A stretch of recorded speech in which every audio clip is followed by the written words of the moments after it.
Hello and welcome to the Leadership Lab, the podcast where we dissect life science success stories. I'm your host, Maurice, and I'm thrilled to bring you conversations with industry visionaries in the life science space who will discuss their successes, failures, challenges, and also the leaders who inspired them.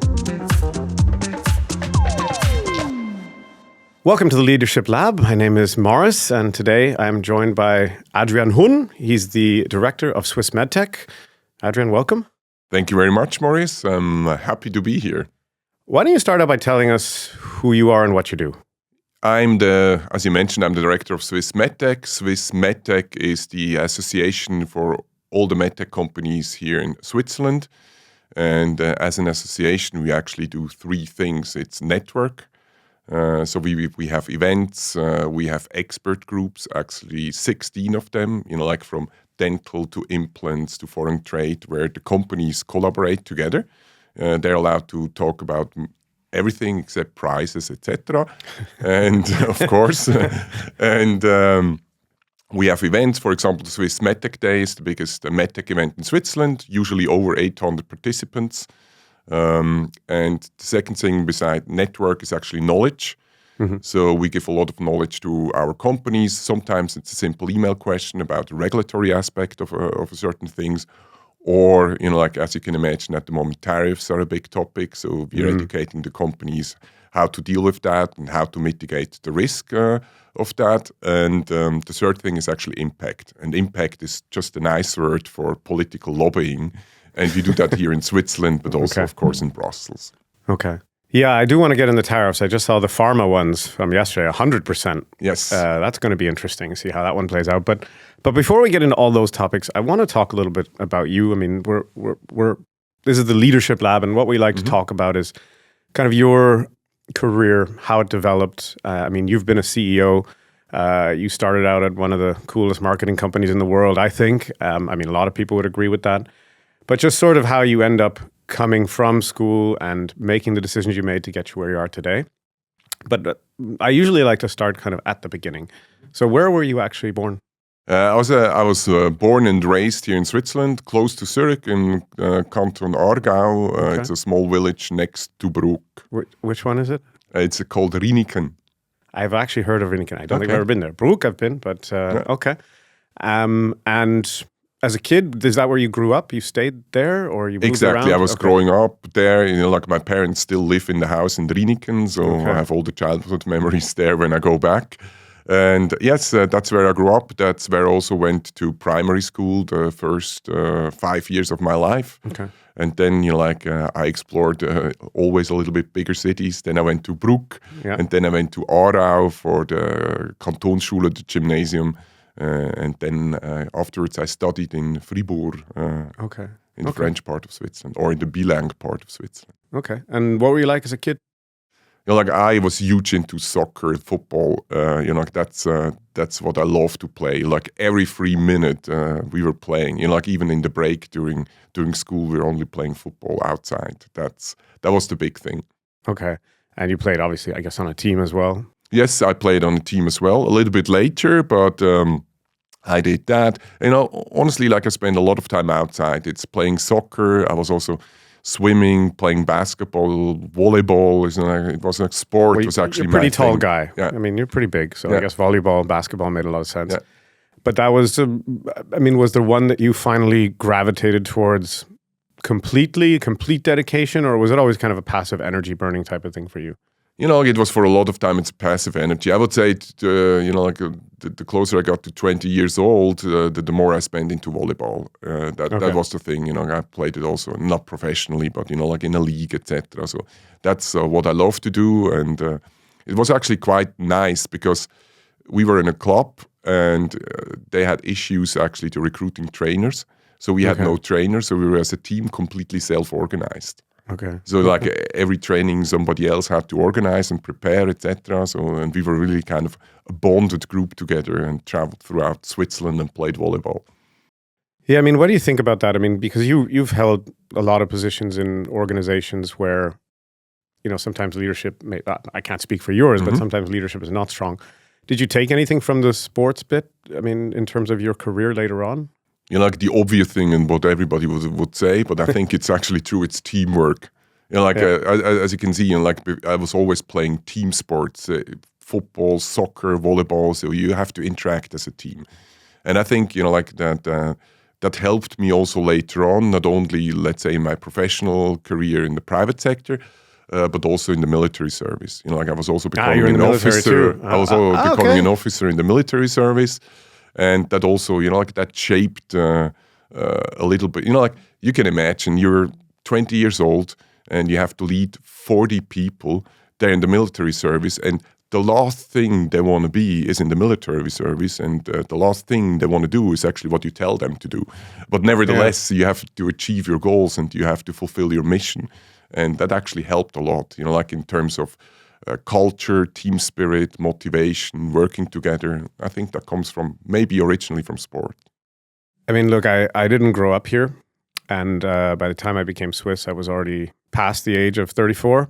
So I never touched it. My son is always asking me, do I have to go to the military? I said, yeah, you do. So as an officer, you come in and then you are immediately responsible for a group of 40 guys, or what's the story? I mean, how do you get trained how to lead? What do they do? Yeah, it's actually, you got trained how to lead, and the Swiss system, it changed a little bit, but it's in basic still the same. So what you do every role. So I started as a recruit, as a soldier. I completed that like everybody else needs to do. Is that the first year? Yes, it's the first year. It took it took like 16, 17 weeks, something like that. It's kind of the basic training. Okay. So, but you're a normal soldier, and then you will get a corporal, kind of a sub officer. So you also go through that role, which helps you later on because you understand the challenges and the aspects of every role and what the people. Right. So you're not becoming immediately an officer, and you're here to lead, and you can tell people things you've never done. So you've all done these things, which is actually a great system, and works a little bit the same in the private sector. Usually, you have to go through the ranks. Ranks is a military term, so you have to go through the ranks to actually lead at the end of the day. And I have to say, there's a officer school. And and at the end of the day, it was a great time. It's big boys playing. You're a group of in a class. You're a group of 30 people, and you can drive tanks, shoot guns, driving around in the mud with the cars, etc. You're in a good spot in your life. Your early 20s, and you learn how to lead, and you really get challenged by actually pretty professional educators. Yeah, I've often thought about it. Military is obviously the ultimate endeavor in terms of the penalties you're going to pay if you do it wrong, right? So therefore, things like chain of command and everything else associated with military precision, I've thought about a lot because I've never been in it. Mm-hmm. And in the way that a business gets run, this military precision, I think, is super important. Because even with the communication piece, I think that's probably one of the things that a lot of smaller companies get wrong. And in the military, it just seems to be completely dialed in. You just follow that chain of command, whereas we end up with triangles a lot of times. This person talks to that person, talks to this person, and then you end up with a mess. Mm-hmm. So I think probably super valuable. Extremely valuable. And at the end of the day, if you think about, all the business terms and how companies are set up, if you talk about strategy, tactics, execution, plans, all that actually was coming from the military. Because I would say, in military, you have probably 5,000 years of experience.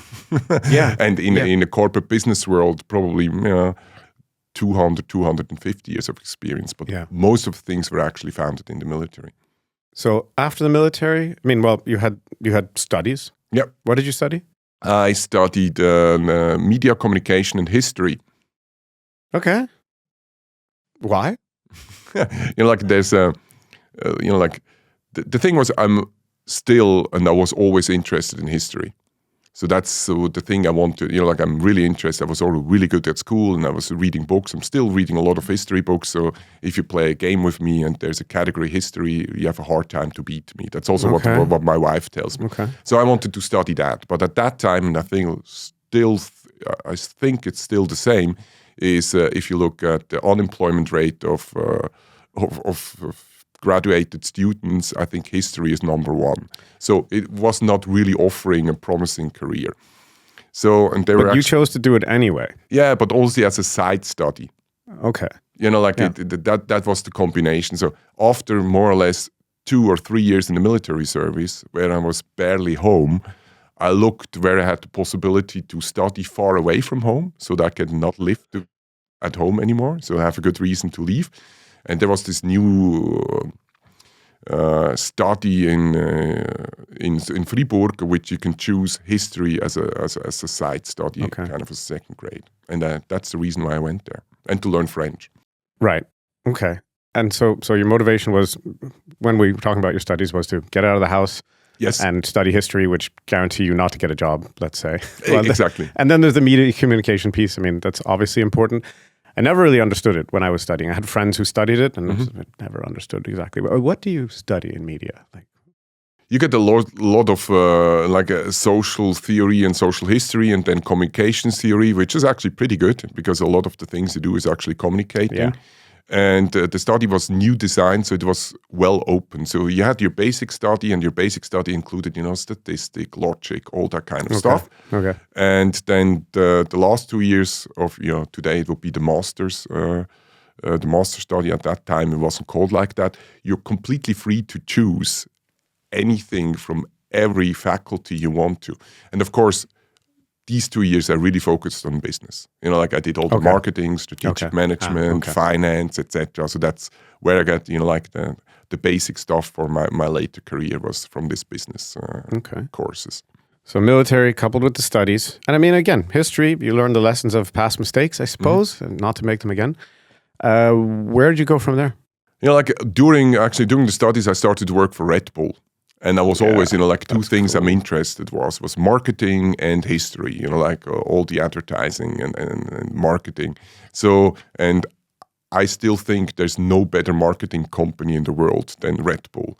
And it evolved quite a bit since I worked there. And now they have Formula One teams and doing all the crazy stuff. But nevertheless, I think at that time they spent about 35% of their revenues they spent for advertising marketing, which is unique. Like a usual company, I think the average is around 8% or something like that. Yeah. So I helped, I did that because they had a concept from the United States that on a campus you have to do local marketing, and I was responsible for that at my local campus as a student. And also, of course, I also helped at big things like the Red Bull Flugtag, where people actually put together their own things and they try to fly and usually they end up in the water and swim. So I started there. And afterwards, it was really finishing studies and then finding a job. And at that time, it wasn't that easy. So nobody was waiting outside university here. Fair. Yeah, I mean, I think the Red Bull thing is really interesting. I mean, I once heard that the founder took like 9 or 10 months to come up with It Gives You Wings. It was apparently a very, very long back and forth with like hundreds of different taglines that he didn't like and ultimately chose that one. And then, if I remember correctly, they also outsource pretty much all the manufacturing, distribution, and they just focus. They do marketing. That's pretty much all they do. They don't make they own all the ingredients, licenses, patents on the product, but they don't produce it. Completely agreed. And a lot of the cans, I don't know if it's still true, but for a long time, a lot of the cans were actually produced here in Switzerland, in the east part of Switzerland, even exported to the US. So the can you drank in the US in the first couple of years were always produced in Switzerland. Okay, and the can too. They were the first ones to make this little can. Yeah, little can, really expensive. I remember. I mean, I can't drink the stuff. I mean, I when it first became popular, people drank it with vodka when I was younger. And then one time I had a few of them one night. I couldn't go to bed. Exactly. Crazy. So it works. It gives you wings. So you got your wings, and then nobody waiting for you outside the campus upon graduation with a contract ready to go. Exactly. So you're like you start to talk to people, etc. And then actually the father of my, at that time, girlfriend, so he invited me for dinner because, I graduated really well from the university and we talked about the future, etc. And they said, what? So close where we live, there is this hearing aid company and I think they're growing quite fast. So maybe you should check them out. And so the next time I went on their website, and this was already, it was 2005, And they had a trainee position out there. So what I did, I sent all my staff to per email to this for this trainee position. The next day I got a call, and this was a Wednesday, and on Thursday I had the interview, and I started working there on Monday. So within less than a week. These are recruitment processes I dream of. Exactly. These days it's months for a trainee position sometimes. Yeah. What else did you do? I mean, because what I'm thinking about is the graduates out there, people who listen to this who are in school. You talked about networking. I mean, in the end, someone might say to you, it was your girlfriend's dad. He was the one. But I mean, it's not like he worked there. He didn't get you the job. You got the job yourself. But who else did you speak to at that time in terms of trying to find, let's say, mentors or people to give you advice? Because the internet was not as developed as it is 20 years ago. There's not so much resource for people who are searching for roles. Who did you try to speak to at that stage? Honestly, it was probably not the first time, but one of the first time I really talked to colleagues of my parents.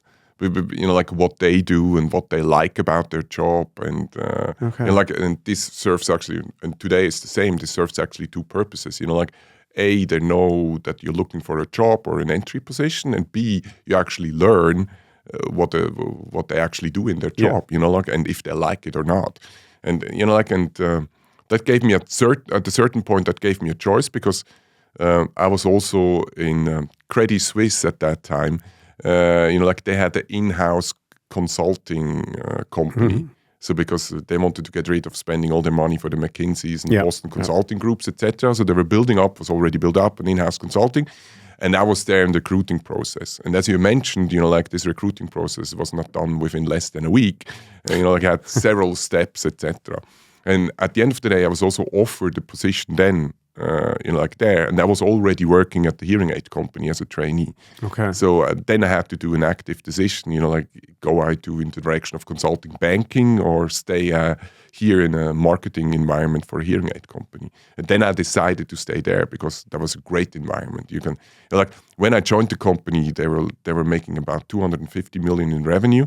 And when I left 10 years later, they're making over 2 billion. So, it was just agile, dynamic. We were growing, there were a lot of opportunities. And that was a great experience. If you're in an environment where we grow and you have a young team and everything is possible, that's actually quite energizing.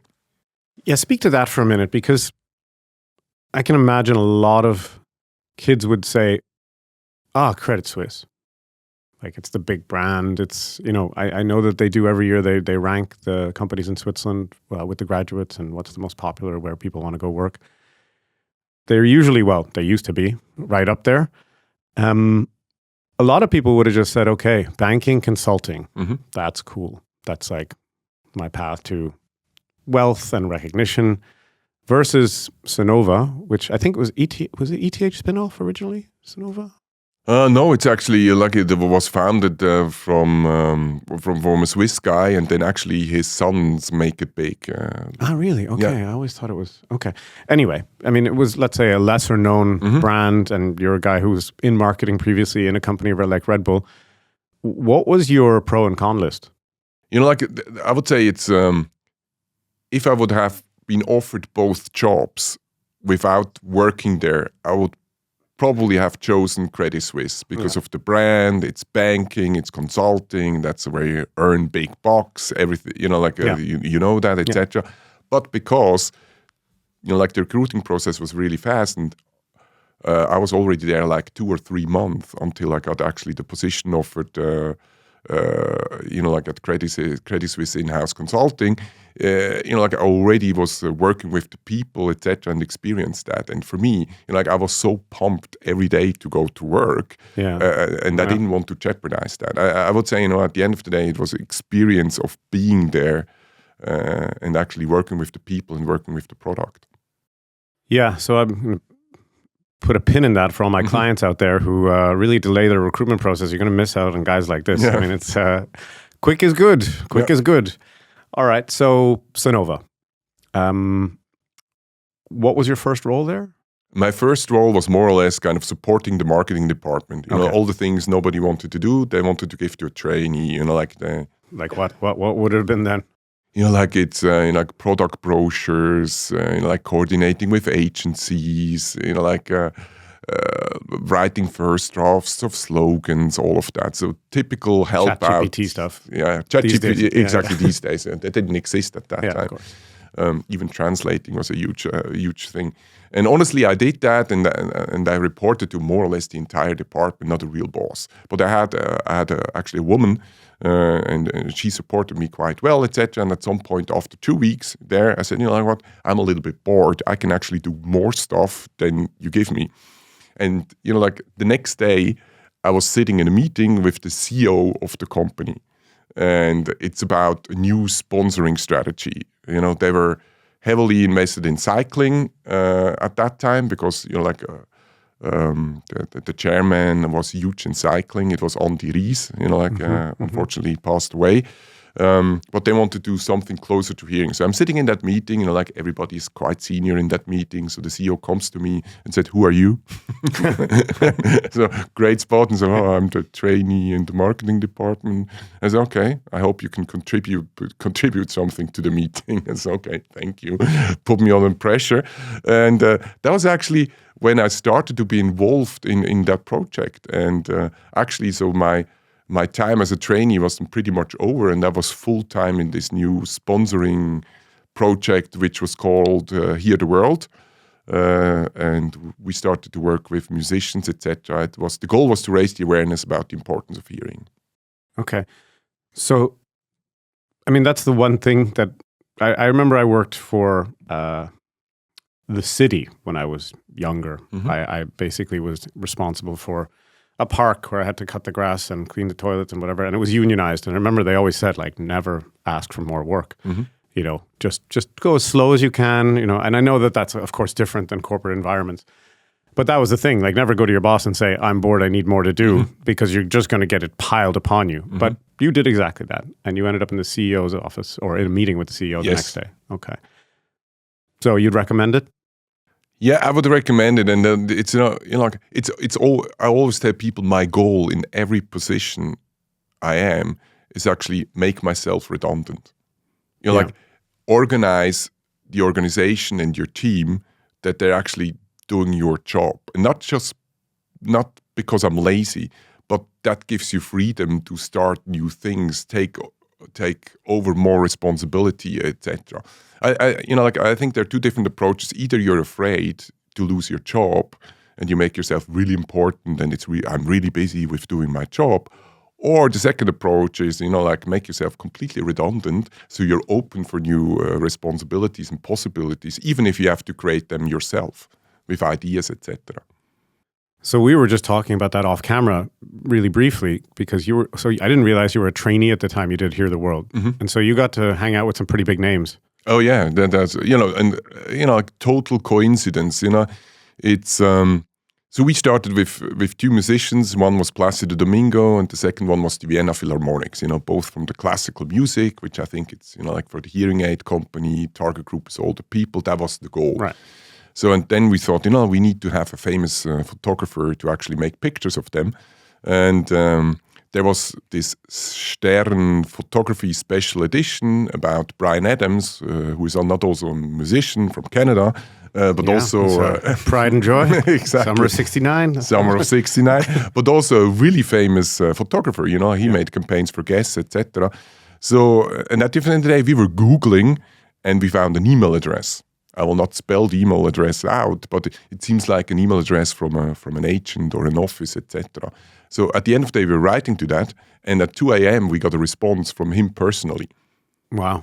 And he said, I want to meet you and discuss this project. It sounds really interesting. So, people were flying to London. I was the trainee. I was not going to London at that time. The more senior corporate guys wanted to meet Bryan Adams. And then he agreed to do a first shooting of Plácido Domingo. Okay. And then we were trying to find a date. Both people, Plácido Domingo, Bryan Adams, at the same time, at the same place, which is horrible. And what happened is actually we got 3 days before the potential, we got a date, in Washington at the opera. Bryan Adams is giving a concert there and Plácido Domingo is conducting the opera there. So great.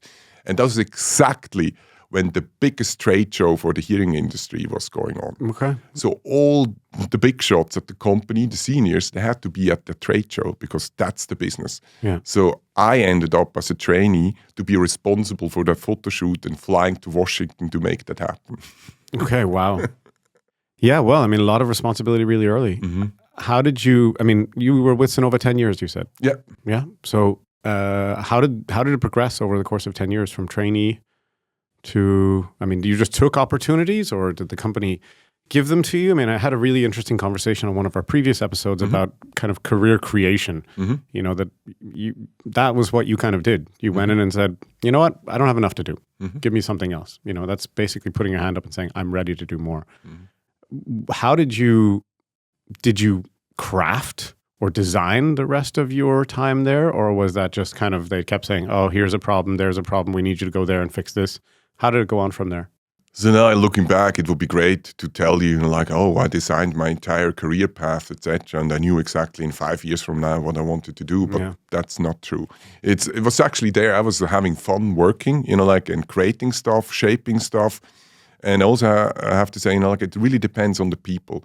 I had actually 2 people in that organization that really supported me. One was in top management, you know, like he is still a mentor for me, which I regularly check in. And he provided me just with opportunities. Also, of course, I paid back by, you know, executing them well and being successful, etc. Yeah. But, you know, like, I started there in marketing, and then I got in this sponsoring PR department. And then my boss, she was pregnant on maternity leave, so I was taking over the team and leading her in her absence. And we had quite some success. You know, like, we did 3 exhibitions with all the pictures in New York and in Berlin and in Zurich with Bryan Adams and all the celebrities. And it was quite successful. And after that, they said, you know, like, oh, you can have this new role. So I was in charge of end consumer marketing for Phonak. And then, you know, like, my mentor, actually, he changed from being the VP of marketing to take over the entire retail organization. At one point in the morning, he came to me and said, this is your new contract. Just sign, you come working for me. So it was a new role, bigger responsibilities. I had a pay increase, etc. So getting those advocates, or how did you? People always ask me that. How do you get mentors? How did you have him come on your side, so to speak? So I didn't ask him to be my mentor. Yeah, I just, you know, like, he enjoyed working with me. And I enjoyed working with him. And, you know, like, I was always bringing up ideas, what we can do. And when he had an idea, I tried to execute it and actually deliver on the job. And, you know, like, it worked like that. So just to give you an example, at 2 or 3 years at Sonova, they're creating this high potential program for, you know, young talents, etc. So I had the opportunity to actually to join that program. And it was a pretty good program. And then by design, you get a mentor from the top management. Ah, okay. But to be honest, that mentor, we had good conversations. I still know him today. But that mentor, the official mentor, didn't help me as much as the other one. Okay. Okay. So what was your last kind of port of call in Sonova? What was the last job you did there? You know, the last 5 years I actually spent in the US. I was working in Chicago, and I was in charge of the North American retail market for marketing and business development. Okay. You like Chicago? Oh, yes, I do a lot. It's actually, you know, like, that's also something, you know, like, at some point I had to do a video shoot with Placido Domingo in LA. So, and was also on short notice, so I had to catch a flight. And there was no direct flight available anymore, so I had a stopover at Chicago. And I had to deal a lot in the US, a lot of business. I was there, you know, like, a couple of times, but I never was in Chicago.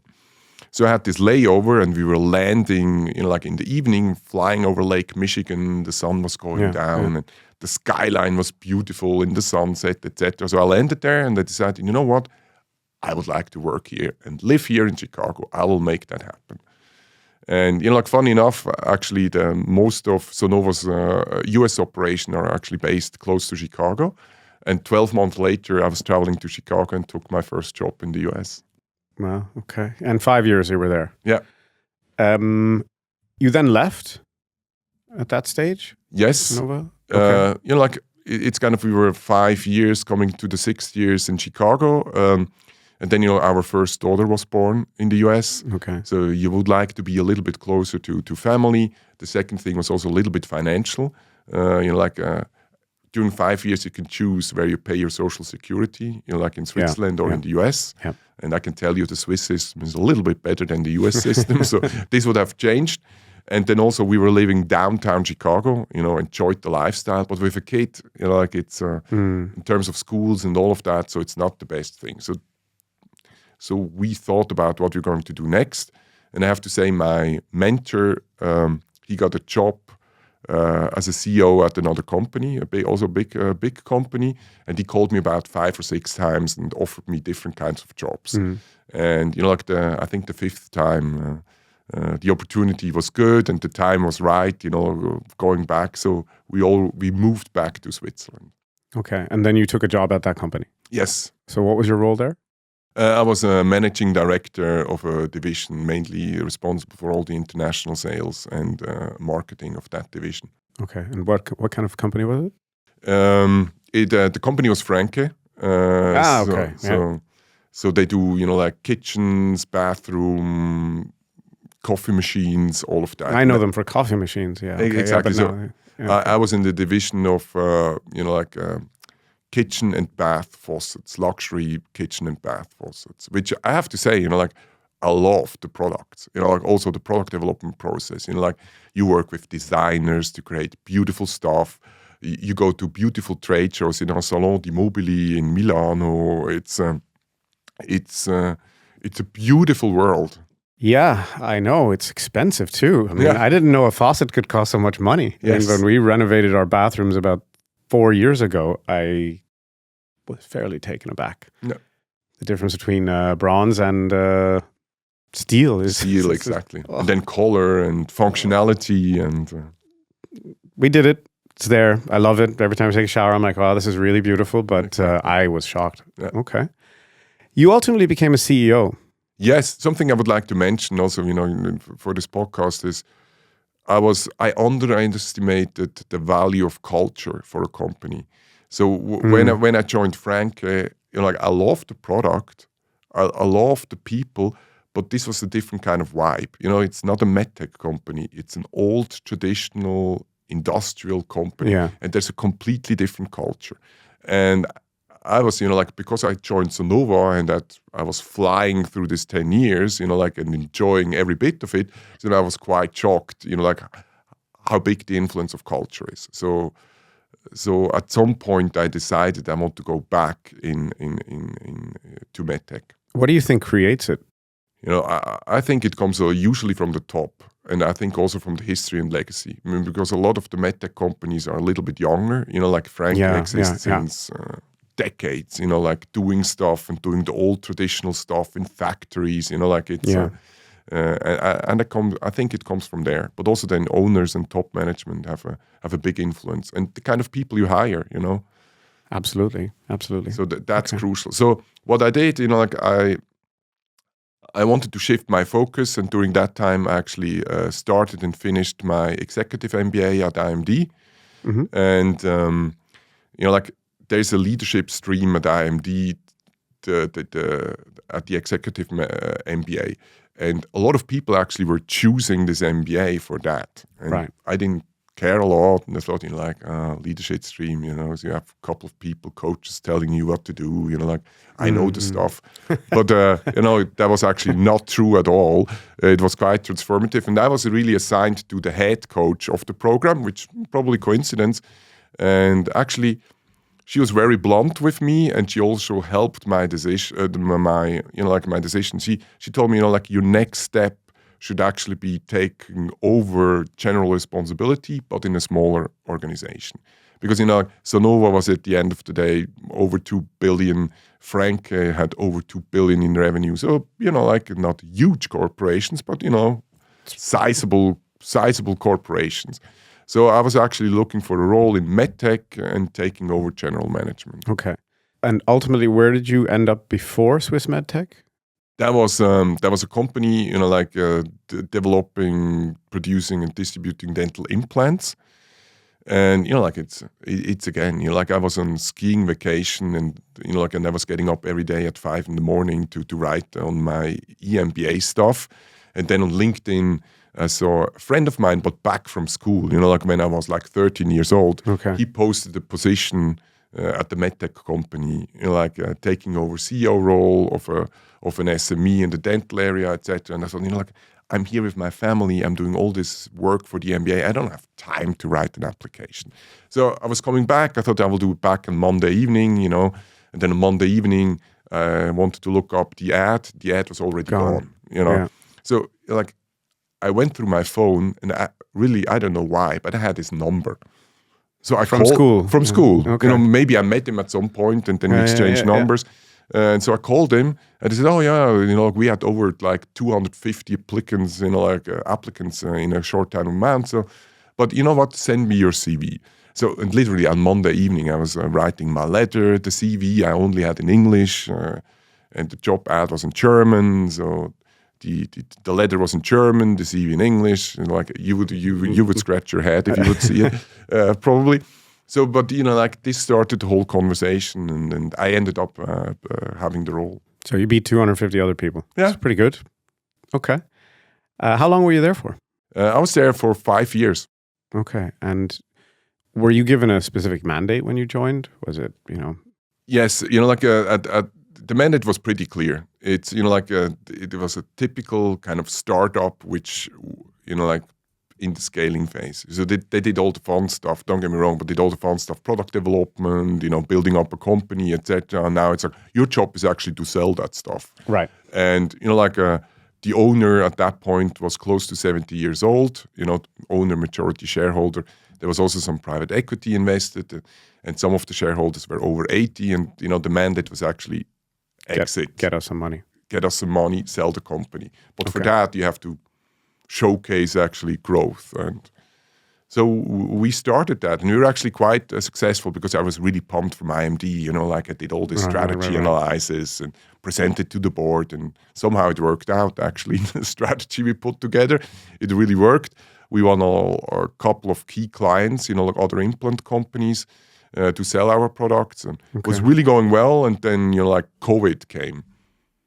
Right. And then it was kind of, And we had a pretty seasoned CFO. So he was at some point, he was the CFO of Migros. Okay. Yeah. And, like he told me in March, in 2020, he told me in March, like in the best case, by the end of the year, we don't have any money yet. Mm. And that's kind of, if you're coming from big corporates, of course, and like budgets, like P&L, all that stuff. But, like you never have to care about cash. Do you really have enough cash to actually pay your salaries, etc.? So that was kind of also, shock. Yeah. Okay. And then at that point? Like at the end of the day, it was way better than before. Like we were even growing in that year. Like there were a couple of really dark months. I would say March, April, I think May. for everybody. Yeah, like for everybody. And then it opened up quite big. Exactly. And we had, like a better year than the year before. So we continued to grow, we continued to sign contracts, etc. And then actually pretty fast, we were actually bought by a big German corporation. Okay, so job done. Done. And it was a pretty successful exit. The shareholders and founders and everybody was actually quite happy. And then I also agreed to manage actually the transition to the new owner. Okay. How did Swiss MedTech come about?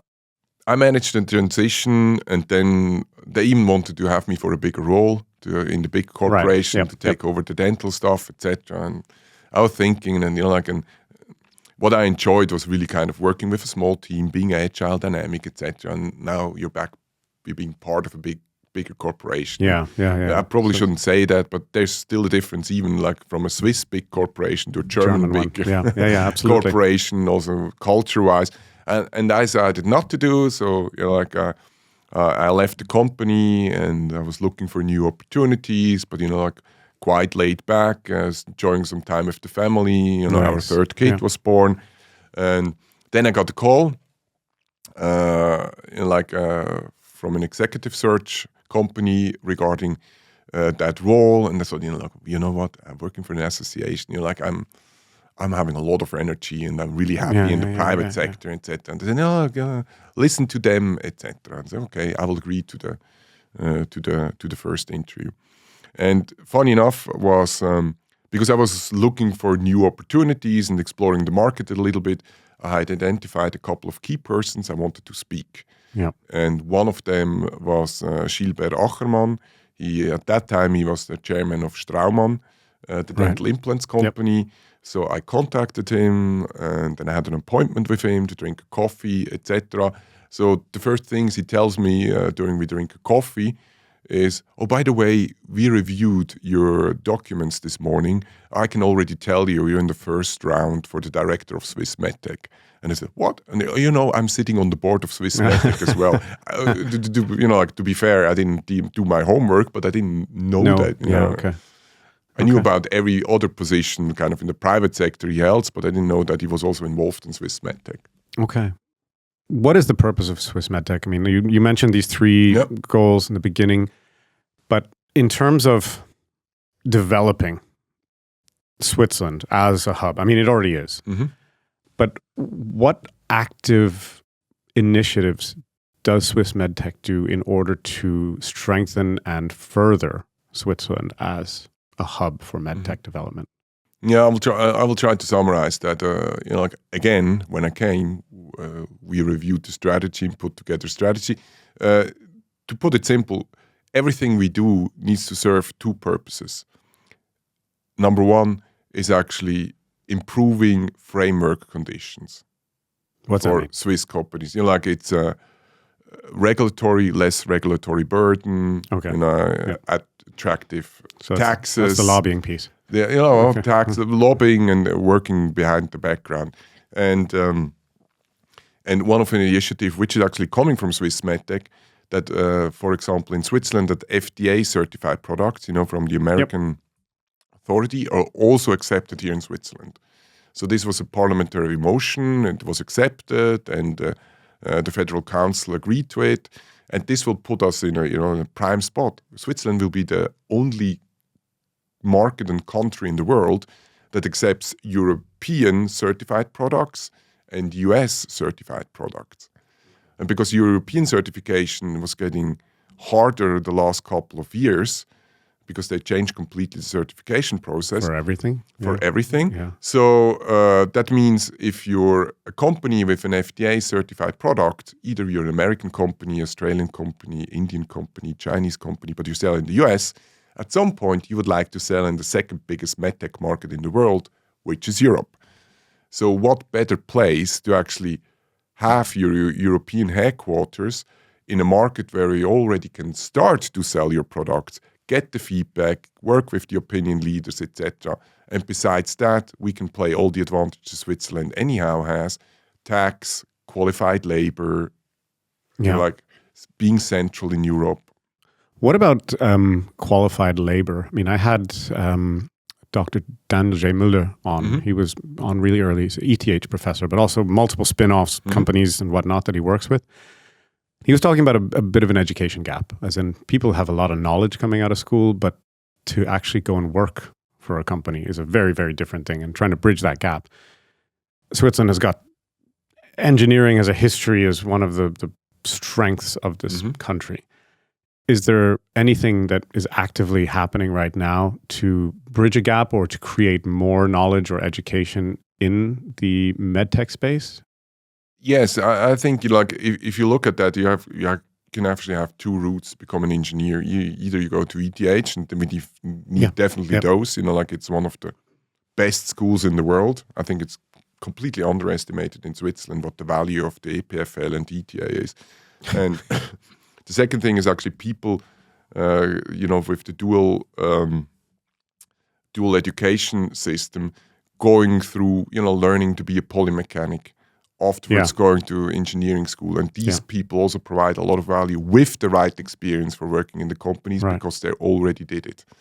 And I think what we see at the moment, that especially on this second route, we don't have enough people.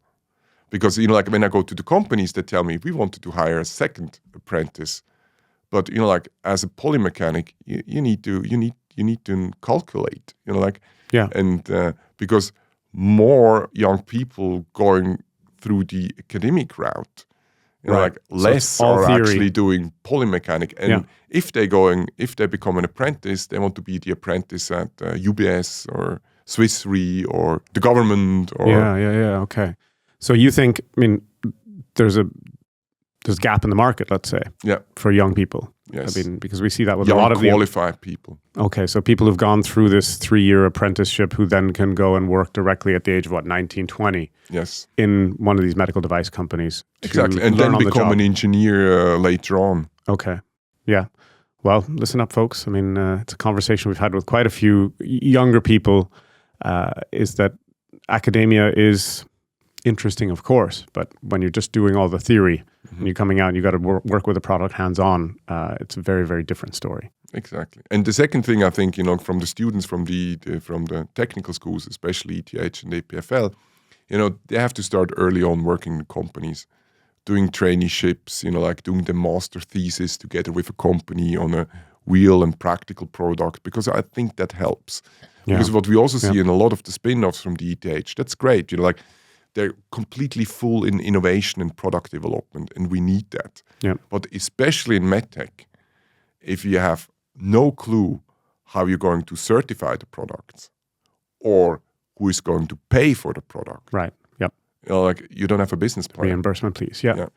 What about SAMD, the software as a medical device? Does that fall under the remit of Swiss MedTech? Or do you guys, you also, okay, so the software as a medical device. Out of interest, I mean, you have 800 member companies, right? Yeah, I think it's 840, 840 member companies and 80,000 people employed at those companies. Is that right? Yeah, 72. 72, okay. Well, every 100th job in Switzerland. Every 100th job in Switzerland. I think that's, after Ireland, that's the second place in the world in terms of per capita. Okay. And I mean, of all the people working in those jobs, where do they actually come from? Are they from here? Are they educated in Switzerland, or are the people coming from abroad into Switzerland? Do you find like the engineering talent? I'm asking because I'm a recruiter, right? Mm-hmm. And then it's always interesting for me, like, where are we getting these people from to do these high-skilled roles? Mm-hmm. Any insights there? I would say it's actually quite international. It's a lot of people are actually from Switzerland, and then for the different roles, it really depends. But honestly, MedTech benefits hugely from the free travel of people within the European Union. Yeah. So actually, there's a lot of people from France, Italy, Germany, etc., working in these roles to actually fill the gap where we don't have enough qualified people. Okay, and then to go back to the software as a medical device part, like of the 840 companies, do you know how many are software companies? To be honest, I cannot give you the exact answer, but I can tell you one thing. That if we look back the last 3 or 4 years, I would say the new members, like a lot of them are actually software as a medical device companies. Yeah. And that in different areas, real medical devices as a software. Right. But also we are working at the moment with an AI company that focuses on AI support for regulatory processes, writing your technical files, reviewing your technical files, doing the application process with the notified bodies, etc. So service providers, products, etc. So it's and that's one of the things we do. You ask about Swiss MedTech. Well, A is framework condition, and then we help. The second thing we do is actually we call it fitness program. We support companies, especially SMEs, because 95% of our members are SMEs. Okay. Define SME? SME is literally from 1 person to 250. To 250, okay. I want to talk about tariffs. Yeah. 39%. That was announced a month ago, roughly? Yes, 1st of August, yeah. Yeah. I was actually in a plane to the US at that time, and I was starting my summer vacation. Let's put it that way, it was not a great start. I think there's quite a few people in panic at the moment. I was speaking with a CEO recently in the precision engineering medical device space, and basically his stance was kind of like, honestly, nobody can do what we do. Mm-hmm. Like we've checked. And so they're just going to have to buy it from us. Now, that's a really nice position to be in. You know, there are so few companies in the world that can actually do what they do. If they don't ship to the US, there will be nothing. And these are components mostly for medical devices. What is the stance right now? What is the path forward from the Swiss MedTech perspective? So, of course, it's a shock. And, you know, like we're a heavily export-oriented industry. You know, like out of 5 medical devices manufactured in Switzerland, 4 are being exported. Leave the country, okay. And then, you know, 50% go to the European Union and 25% go to the US. And the US is half of the medtech market. So it has huge implications. We are running at the moment a survey to see the implications. But, you know, like, there's different things you can do. And we advise actually the members for that. There is a, you know, like, I can call it a loophole. There is the Nairobi Protocol. Okay. And you're under that, it is approved by the US Congress, it's for handicapped people, you're down to 0%. For example, hearing aids, Sonova, are part of the Nairobi Protocol, 0% tariffs. Okay. No implication on that. Okay, but if I need a stent, I mean, my heart's pretty handicapped. Does that count? I don't know. Honestly, like we developed also an AI tool to check the rulings because the rulings are there by the custom authority in the US. I would need to check, but stents would be difficult. But you know, there's for a couple of product categories you can do that. Some companies like Straumann, for example, to talk about another big Swiss champion, they have local manufacturing already in the US. Yeah, so they're fine. They're not exposed. And others, as you said, you know, like nobody can do it. So they're also fine. People are just also fine, especially if they deliver components. Yeah, you know, like that was the conversation I had. Because if the components get a little bit more expensive and it will not be 39%, you know what I mean? Roughly. It's going to shake out in the wash, right? Yeah. Then it's okay for the US company actually importing them if the overall product has a way higher value. Yeah. That's also fine. And then we're advising, there's a couple of things you can do. You can do to reduce your transfer price. When you have a software component, you can shift value into the software component. Yes. Because software have no tariffs. You can start to ask for software updates and reduce, you know, like it's more or less, you know, the razor blade or example, you know, like you don't pay a lot at the beginning, but you pay more.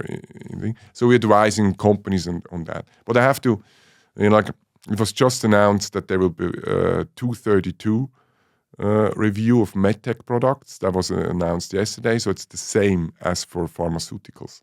Okay. Yeah. So they will look into that a little bit deeper. So maybe it doesn't stay with 39%. Maybe it starts to get even worse. Well, yeah, the pharmaceuticals came out this morning, last night in the US, 100% tariff. Yes. Unless you're building a manufacturing site or you've got one already, which, you know, again, in your opinion, I mean, do you think this is a lot of hot air? Or, I mean, you're willing to speculate? I think it's often the strategy is, okay, we're going to come out with 100% tariff, which is just ridiculous. Mm-hmm. It's never going to shake out to that. It's always going to be somehow less, or there's all kinds of loopholes, as you say.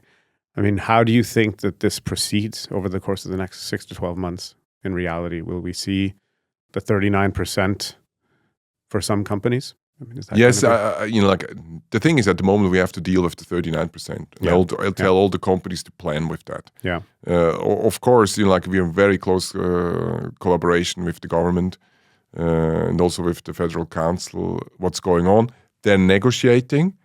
But you don't know how it's going to pan out. And to be honest, the last time they were really enthusiastic about it. And my biggest concern was, to be honest, because, you know, the deal was more or less done, the message I received, I was really concerned that we get lower tariffs than the European Union, and this will then create some tensions. And that was my biggest worry. So I didn't, in my wildest dreams, didn't imagine to end up with 39%. So, so I don't have a crystal ball, but I think it will be shaky. And I think all the decisions by the US administration will be that you produce locally. So that's always the answer. And that's what they want to push. Yes. If they're able to do so, I have big question marks. Because A, it takes time. And then B, we're talking about qualified labor.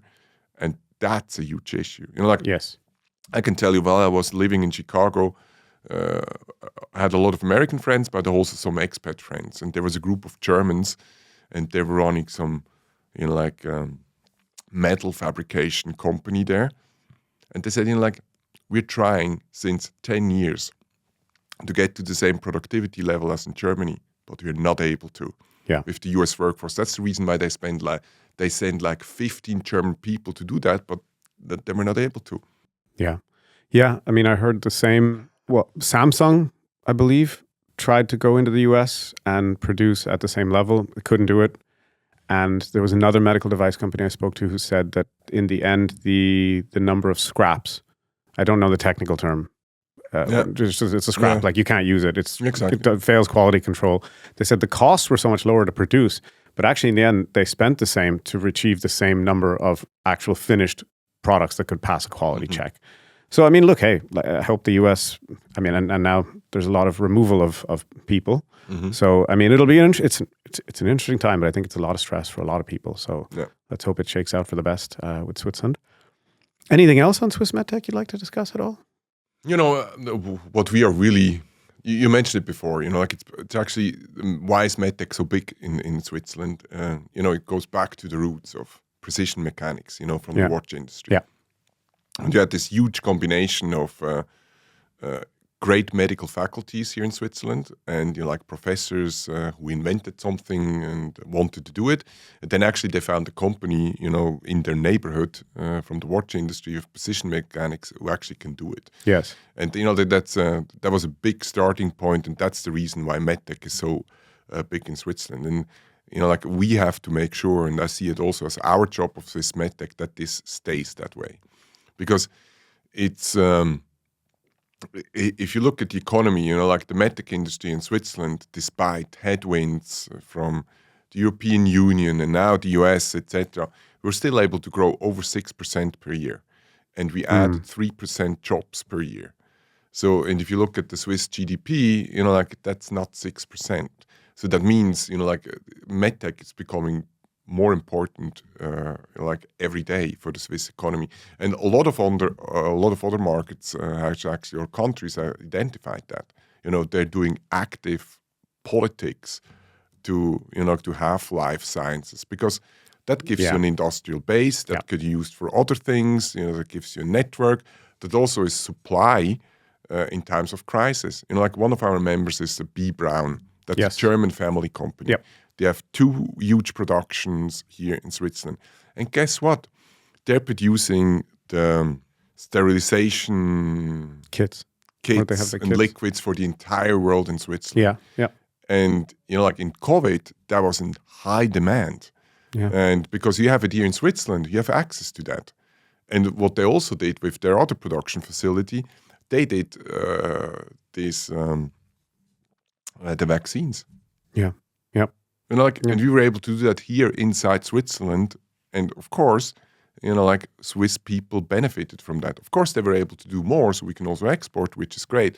But I think it's crucial to have this industry, A, as an industrial base, B, it's a growing industry, and with the aging population and the demographics, I was going to say, that will continue to do so. And, I see it as our job, and I will also make the politicians aware of that we're actively doing everything we can actually to keep that industry here.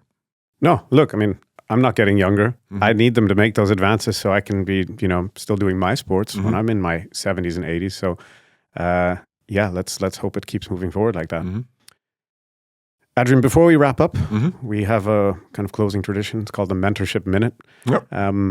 This is about you thinking back on your life and thinking about people who are maybe at either a crossroads in their life or career. That can be anything from school to starting their first job to, deciding on, do I take that job or that job, as you had that situation right in the beginning. What advice would you give to people or to your younger self?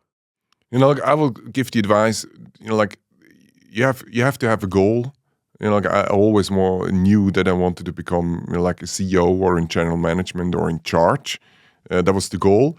And I had a rough idea how to get there, but it was not detailed. It was not a detailed plan, because in between how life happens, and you have to take. So my advice would really be, always challenge status quo. don't accept things as they are. Then also one of the things I am, which helped me tremendously, is curious. Like always try to find how things work, even if it's a product or why something is not working, stay curious and be passionate. And then one thing I discovered a little bit later is actually understand yourself. Yeah. That's crucial. Like it's if you know how you operate, you can support the team or people around you way better. For example, I'm outgoing, but I'm more an introvert. So if I spend a lot of time with people in social gatherings, that actually takes energy out of myself. It's Brian Adams just sapping your energy. Exactly. So, like, and it's part of my job. It's part of being CEO. It's part of being director of Swiss MedTech. I have to be outgoing. I have to be at these events. So I have to plan areas where I can gain energy as well, being on my own, if it's running or etc. And if or in the morning, like I need to get the stuff done until I can support people. So I'm getting up at 5 a.m. and then go through my emails and plan my day. And if at 8 a.m. people are coming to me and calling me, I can give them all the energy I have. So it's really also know yourself and what you're able to do and what you're not able to do that will actually help to become a better leader. I think it's great advice and often comes too late. Yeah. Same. I mean, I think when you're younger, you think you're good at everything. And then you realize that Exactly. and then you realize, like you said, MBA, IMD, what are they going to teach me? I don't already know about leadership. And the humility to understand that you're not good at everything. And really having people who are really good at those things, who love doing them as well, is such a valuable lesson to learn. So I thank you for that. I thank you for being here and wish you all the best moving forward. Thank you very much, Maurice. It was a pleasure talking to you. Thanks for tuning in to this episode of the Leadership Lab, where we dissect life science success stories. If you enjoyed that, please check us out and follow on Spotify under Leadership Lab. If you don't want to miss any episodes, be sure to follow Headcount on LinkedIn or subscribe to the Headcount YouTube channel. And as always, we thank Headcount for making this possible. If you don't want to miss out on any of the latest job opportunities in the life sciences industry, please check out the newest roles at headcount.ch.